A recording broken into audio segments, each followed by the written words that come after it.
सभी को। मैं प्रीति सिंह विजुअल क्लास की तरफ से। हम सभी यूपी टीजीटी पीजीटी की तैयारी कर रहे थे, जिसमें हम आपकी विजुअल क्लास के अंतर्गत हमने हिंदी व्याकरण की क्लास पढ़ी थी, जिसमें आपकी पिछली की क्लास में हमने समास के बारे में पढ़ा था। समास का परिचय और अव्ययी भाव समास के बारे में हमने देखा था। समास के हमने बताया था आपको समास कितने प्रकार के होते हैं, 6 प्रकार के होते हैं, जिसमें से हमने आपका अव्ययी भाव समास के बारे में पढ़ा दिया था। आगे हम नेक्स्ट समास देखते हैं। आज आपका दूसरा समास आता है तत्पुरुष समास। तत्पुरुष समास किसे कहते हैं, इसके बारे में हमने आपको बताया था। तत्पुरुष समास में क्या विशेषताएं होती हैं। तत्पुरुष समास में जिस समास में उसका उत्तर पद प्रधान होता है, तत्पुरुष समास में क्या होता है, उत्तर पद प्रधान होता है। उत्तर पद प्रधान अर्थात कि बाद वाला पद प्रधान होता है। इससे पहले हमने अव्ययी भाव में पढ़ाया था आपको कि इसमें प्रथम पद प्रधान होता है और प्रथम पद अव्यय होता है। ठीक है, तो तत्पुरुष समास में उत्तर पद प्रधान होता है, ये आपको याद रखना है। और तत्पुरुष समास में दोनों पदों के बीच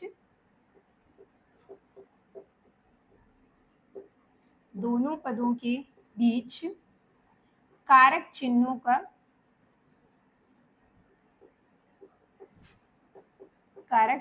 का प्रयोग होता है। ठीक है, दोनों के बीच में क्या कारक चिन्ह होते हैं। कारक यानी कि इसे ही हम क्या कह सकते हैं, विभक्ति भी कह सकते हैं। ठीक है, तो हमने आपको इसे पिछले की क्लास में आपकी विजुअल क्लास में पढ़ा हुआ है। लिस्ट आप देखेंगे कि हमने आपको कारक पढ़ाए हैं।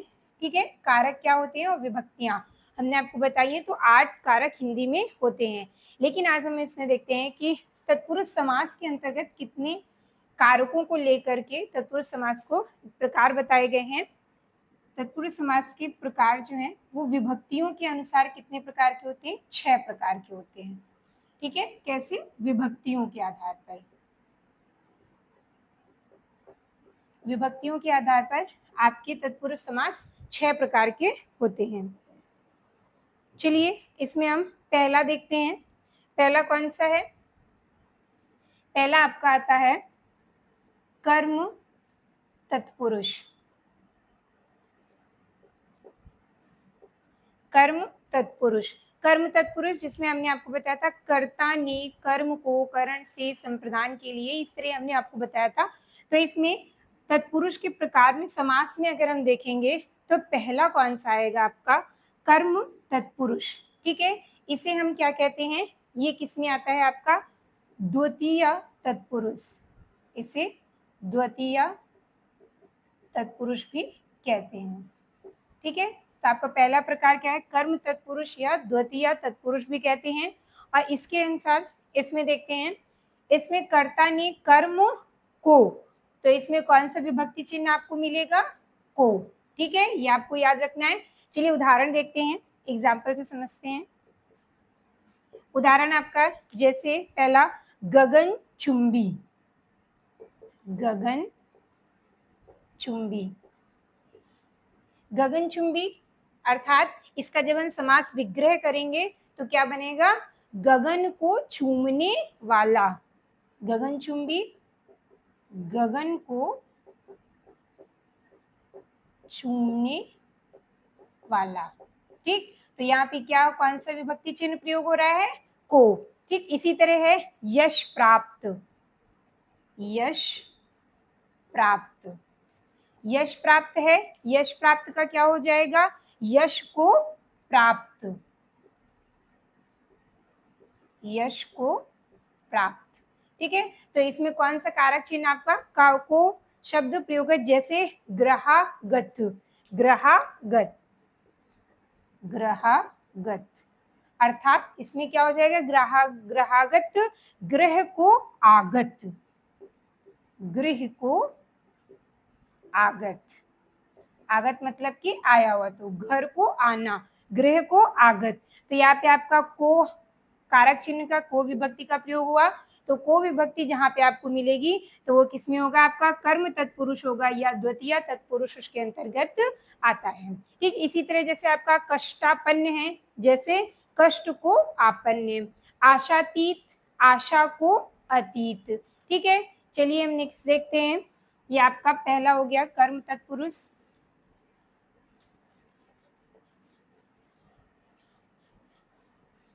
इसी में हम दूसरा आपका देखते हैं।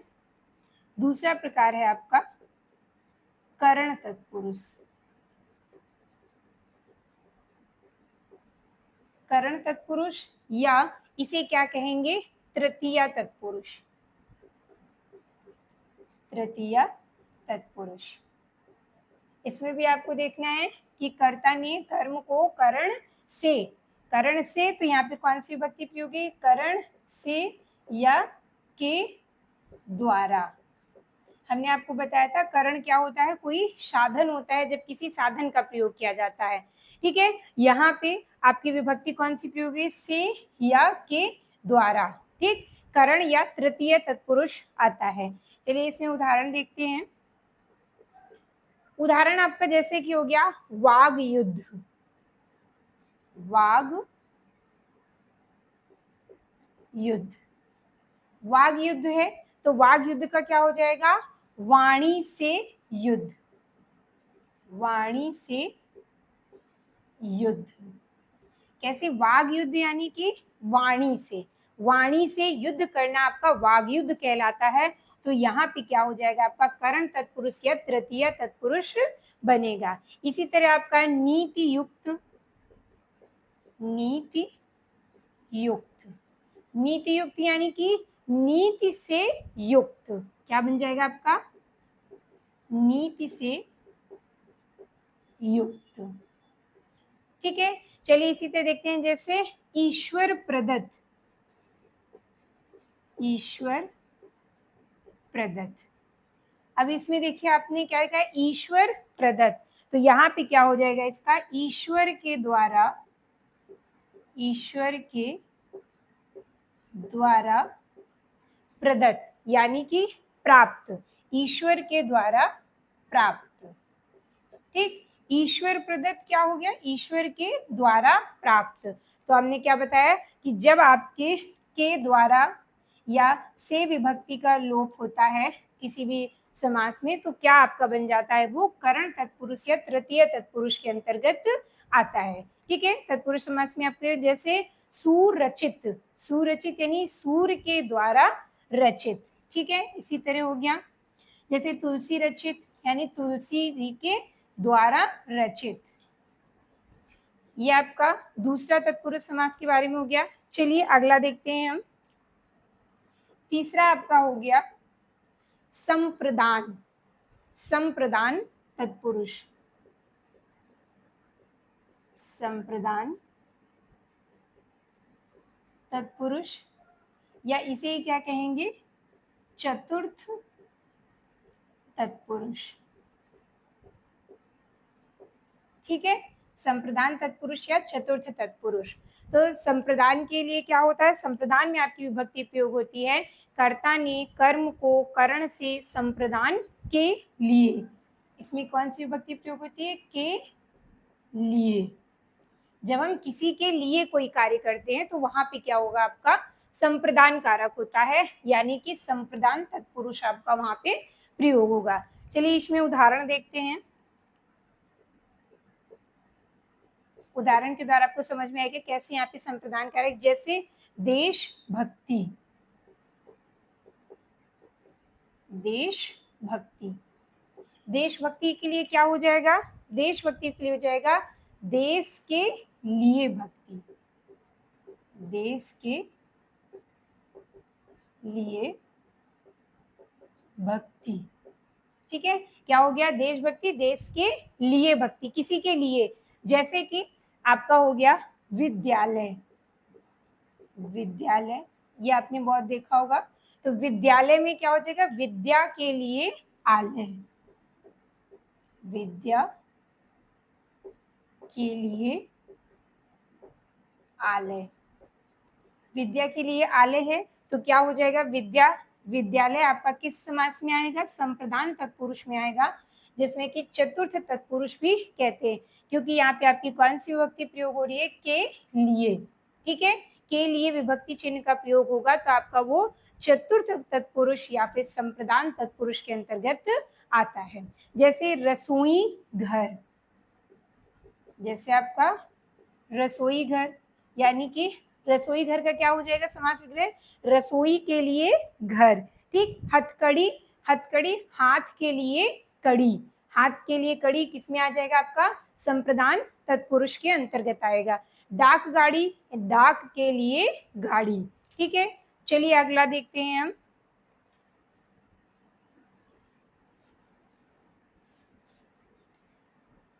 इसी में आपका आता है चौथा प्रकार तत्पुरुष समास में। चौथा प्रकार आपका कौन सा है, अपादान या पंचमी तत्पुरुष। अपादान या इसे ही क्या कहेंगे, पंचमी। ठीक है, अपादान तत्पुरुष या पंचमी तत्पुरुष। अपादान में क्या होता है, इसके बारे में हमने डिटेल से आपको बताया। अपादान कारक क्या होता है, जिसने भी कारक वाली क्लास ना देखी हो वो पहले प्लेलिस्ट में जाके कारक की क्लास देखेगा, उसके बाद आपको ये तत्पुरुष समास बहुत ही इजी लगेंगे। ठीक है, अपादान कारक क्या होता है कि किसी से भी इसमें विभक्ति का प्रयोग जो होता है वो से विभक्ति का प्रयोग होता है, और से विभक्ति जो इसमें प्रयोग होती है वो अलग होने के लिए, अलग के भाव से, यानी कि किसी भी चीज में अगर अलग होने का भाव होता है तो वहां पे जो शेष शब्द यूज होगा तो वो कौन सा होगा आपका, अपादान से होगा, और अपादान में पंचमी तत्पुरुष या फिर अपादान तत्पुरुष प्रयोग होगा। जैसे कि, जैसे दूरागत, दूरागत उदाहरण में आपके जैसे हो गए दूरागत, दूरागत में यानी कि दूर से आगत, दूर से आगत। तो हमने क्या देखा, दूर से आगत, दूर से आना। तो दूर से कोई व्यक्ति आएगा तो जिस स्थान से वो आ रहा है उस स्थान से वो अलग होगा, तो यहाँ पे अलग का भाव है, अलगाव का भाव जब आता है, से विभक्ति का प्रयोग हो करके अलगाव का, किसी भी चीज से अगर अलग होने का भाव आपका आता है तो वो क्या आएगा आपका, अपादान कारक में आएगा। जैसे आपका जन्मांध, इसमें हमने आपको और बताया था कि अपादान कारक में भय भी शब्द प्रयोग होता है, भय क्रोध के लिए भी अपादान कारक का प्रयोग हो जाता है। और किसी भी चीज में अगर जैसे जन्म से कोई चीज हुई होती है तो यानी कि शारीरिक विकलांगता का शब्द जब आएगा तो वो भी आपका अपादान कारक के अंतर्गत आएगा। जैसे इसमें हो गया जन्मांध, ठीक है, क्या हो गया इसका, जन्मांध, जन्मांध यानी कि कोई शारीरिक विकार से संबंधित शब्द होगा तो वो आपका अपादान तत्पुरुष के संबंध में आएगा। जन्मांध का क्या बन जाएगा, जन्म से अंधा, जन्म से अंधा।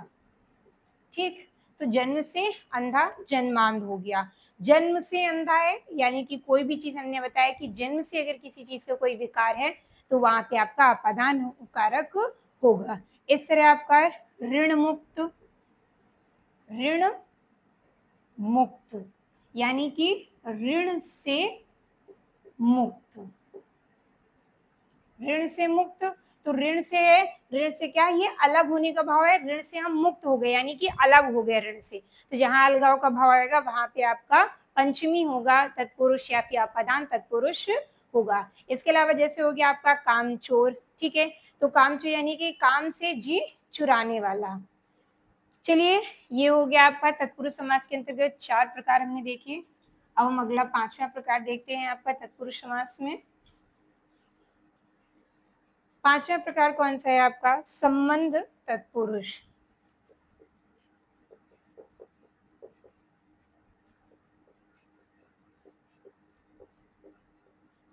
संबंध तत्पुरुष या यही क्या है आपका षष्ठी तत्पुरुष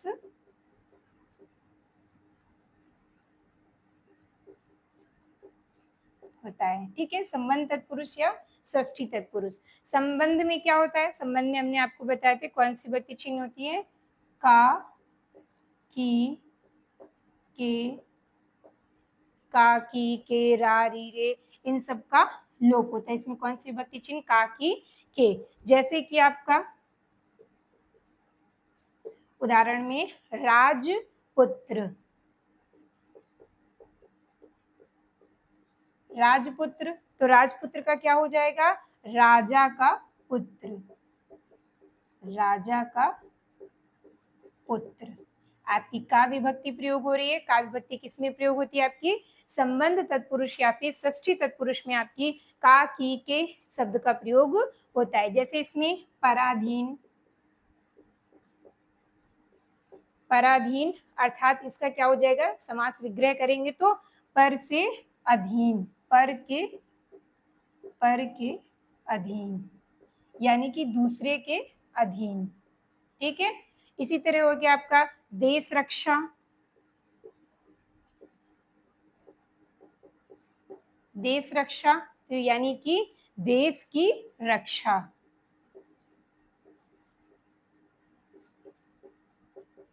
ठीक है। तो यहाँ पे का की के शब्द जहाँ पे प्रयोग होगा बीच में आपकी विभक्ति, तो आपके कौन सा आएगा, संबंध तत्पुरुष यानी कि षष्ठी तत्पुरुष के अंतर्गत आएगा। इसी तरह आपका हो गया गृह स्वामी, तो गृह का स्वामी। ठीक है। शिवालय हो गया शिव का आलय।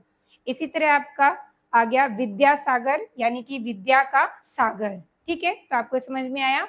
पांचवा आपका संबंध तत्पुरुष, जिसमें आपके का की के विभक्तियों का लोप होगा। चलिए अगला प्रकार देखते हैं हम आपका। अगला प्रकार और तत्पुरुष समास में जो आखिरी हमने बताया था आपका छठवां है। छठवां कौन सा है, अधिकरण। अधिकरण,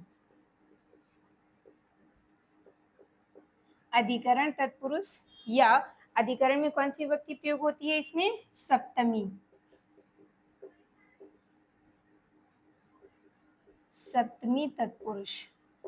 ठीक है। अधिकरण तत्पुरुष या सप्तमी तत्पुरुष। तो अधिकरण में क्या होता है, हमने में पर, अधिकरण में किस विभक्ति का प्रयोग होता है, आपका में और पर विभक्ति का प्रयोग होता है।